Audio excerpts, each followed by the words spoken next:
কাউকে ভুলে থাকার জন্য কি করা উচিত? ইনবক্সে ঠিক এমন প্রশ্নটাই করলেন একজন। খুব কমন প্রশ্ন। প্রেম, বিরহ, বিচ্ছেদ থেকেই এমন প্রশ্নটা আসে, আর সেটা কম বয়সী ছেলে মেয়েদের থেকেই বেশি আসে। তবে এবারে একটু অবাক হলাম। প্রশ্নটা যিনি করেছেন তিনি একজন বয়স্কা মহিলা। কথা বলতে গিয়ে বুঝলাম উনি আমার মায়ের বয়সী। বয়স হবে প্রায় 58-60-এর কাছাকাছি। ইনবক্সে আমি আমার মতো করেই উত্তর দিলাম, সবাইকে যেমন উত্তর দিই তেমনি। বললাম, কাউকে ভুলে যাওয়া যায় না। যদি ভাবেন তাকে ভুলে যাব, পারবেন না। তাকে ভোলার চেষ্টা করা মানেই তাকে মনে পড়া। যত বেশি চেষ্টা করবেন তত বেশি মনে পড়বে। ভালোর চেষ্টাটাই ছেড়ে দিন, বরং নিজেকে ব্যস্ত রাখুন অন্য কাজে। ব্যস্ততাই ভুলে থাকার ওষুধ। আমার রিপ্লাই পেয়ে উনি বললেন, বাবা, তোমার সাথে একটিবার কথা বলা যাবে? তাহলে কয়েকটা কথা তোমার সাথে শেয়ার করতাম। তোমার সময় নষ্ট করব না বেশিক্ষণ। আমি বললাম, অবশ্যই মাসিমা, নিশ্চয়ই করবেন। যার কথার মধ্যে এত মিষ্টতা, তার সাথে কথা না বলে থাকি কি করে বলুন তো? মেসেঞ্জারেই উনি কল করলেন। কল করেই বললেন, তুমি আমার ছেলের মতো, মনে হলো তোমাকে কথাগুলো বলি। জানো বাবা, তোমার লেখাগুলো পড়েই ভালো থাকি। আমি বললাম, আমার লেখা পড়ে আপনাদের মতো মানুষরা যদি ভালো থাকে তাহলে তো আরও লিখতে হয়। বলুন, কি বলবেন? উনি বলতে শুরু করলেন, জানো, এই বয়সে এসে বাবা মায়েদের বড় দুশ্চিন্তা। দুশ্চিন্তা আমার একমাত্র ছেলেকে নিয়ে। ছেলেটা আমার কত হাসি খুশি ছিল, এখন একেবারেই চুপচাপ। বেশি কথা বলতে চায় না। ব্যবসা করছিল, ভালোই ইনকাম হতো, সেদিকেও মন নেই। একটু কিছু বললেই রেগে যায়, খাওয়া দাওয়া করতে চায় না, সব সময় মন মরা। শুধু বলে, কিছুতেই ভুলতে পারছি না। শুনে বললাম, ভুলতে পারছি না বলতে? একটি মেয়েকে ভালোবাসতো, 4 বছর ধরে রিলেশন ছিল। মেয়েটির কথা মতো আমার ছেলে বাড়ির দোতলাটা কমপ্লিট করলো।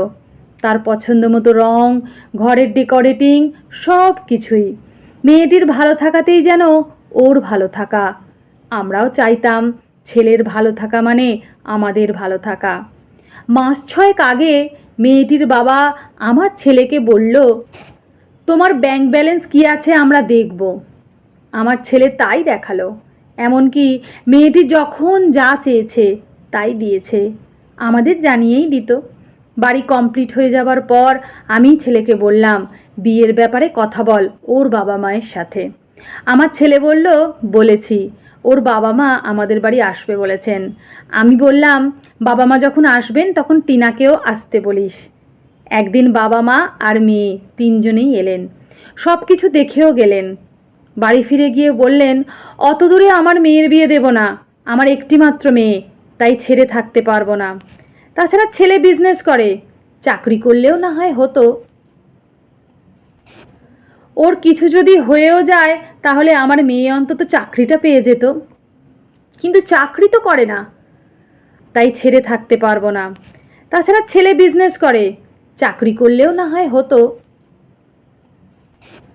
ওর কিছু যদি হয়েও যায় তাহলে আমার মেয়ে অন্তত চাকরিটা পেয়ে যেত, কিন্তু চাকরি তো করে না। আমার ছেলে যখন টিনাকে বলল, টিনা বলল, আমার মা যা ভালো বুঝবেন আমি সেটাই করব। আমার ছেলে যখন টিনাকে বলল, টিনা বলল, বাবা মা যা ভালো বুঝবে আমি সেটাই করব। আমি মা বাবাকে কষ্ট দিতে পারবো না। ছেলে জিজ্ঞেস করেছিল, তাহলে আমি 4 বছর ধরে যে ভালোবাসলাম? বলল, তোমার কথা ভাবার আমি কে? তার জন্য তোমার বাবা মা আছে। ছেলের মুখে যখন সব শুনলাম, আমি আর তোমার মেসোমশাই দুজনেই গিয়েছিলাম ওদের বাড়িতে। বিশ্বাস করো বাবা, এত অপমানিত হয়েছি বলে বোঝাতে পারবো না। আমি ওর বাবাকে বললাম, আপনার মেয়ের যদি আমাদের বাড়িতে থাকতে অসুবিধা হয় তাহলে আমার ছেলেই আপনার কাছে থাকবে। মেয়ের মা বাবা যদি তাদের মেয়েকে ছেড়ে থাকতে পারে, তাহলে ছেলের বাবা মা পারবে না কেন? আমি পারবো আমার ছেলেকে ছেড়ে দিতে। আমার ছেলের ভালো থাকাতেই আমাদের ভালো থাকা। মেয়েটির মা বলে বসলো, ভালোই প্ল্যান করে এসেছেন, ঘর জামাই রাখার ইচ্ছা নেই আমাদের। তাছাড়া লোকে কি বলবে? আমরা বিয়ে দেব না।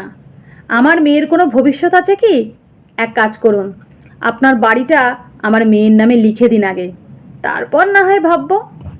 আমি বলেছিলাম, আমার তো একটি ছেলে, ভবিষ্যতে ওই বাড়ি তো আপনার মেয়েরই। প্লিজ এভাবে বলবেন না, আমার ছেলে আপনার মেয়েকে ভালোবাসে খুব। এইভাবে দূরে সরিয়ে দেবেন না, ছেলেটাকে বাঁচাতে পারবো না। বললেন, সে দায় আমাদের নয়। ভীষণ অপমানিত হয়ে ফিরে আসি। ছেলেটা একেবারে শেষ হয়ে গেল। একটা 28 বছরের ছেলে যখন চোখের সামনে হাউমাউ করে কাঁদে, তুমি বলো তো বাবা মা হয়ে কি করে এসব দেখে থাকি? তবুও ছেলের সামনে মনকে শক্ত রাখি, আড়ালে গিয়ে সেই আমিও কাঁদি। ভালোবাসার মানুষকে হারানোর যন্ত্রণা বড় কষ্টের। ওর শুধু একটাই কথা, কিছুতেই ভুলতে পারছি না। বাজারে কোনো ওষুধ আছে কি যেটা খেয়ে ভুলে থাকা যায়? সব কথা শোনার পর আমিও তাই ভাবছিলাম, সত্যি কি ভুলে যাওয়া যায়? সত্যিকারের ভালোবাসাগুলো ভুলে যাওয়া যায় না বোধহয়। উনি ছেলেকে এতটাই ভালোবাসেন, ছেলের ভালোবাসার জন্য অপমানটাও মুখ বুজে মেনে নিয়েছেন। আর সত্যিই তো, কজন মা এমন কথা বলতে পারেন, আমার ছেলে আপনার বাড়িতেই থাকবে? ঘরের বউ হওয়াটা ভীষণ গর্বের আজও, ঘর জামাই হওয়াটা বোধহয় অপমানের। শুধু ছেলেরাই যে থাকতে চায় না তা নয়, অনেক মেয়ের মা বাবাই মেনে নিতে পারে না তার বাড়িতে কোনো ছেলে ঘর জামাই হয়ে থাকুক। যাই হোক, তবুও সেই নীতিকথার মতো কয়েকটি কথা বললাম, ছেলের পাশে থাকুন, হাসি খুশিতে রাখার চেষ্টা করুন, কাজে ব্যস্ত রাখুন। আসলে মুখে বলা যতটা সহজ, কাজে করা ততটা সহজ নয়। সময় হচ্ছে সব থেকে বড় মলম। আস্তে আস্তে ভুলে যাওয়া যায়, কি জানি পুরোপুরি ভুলে যাওয়া যায় কি না। আর এটাও জানি না, সত্যি ভালোবাসলে ছেড়ে যাওয়া যায় কি না। কলমে সরজিৎ ঘোষ, পাঠে অর্পিতা চৌধুরী।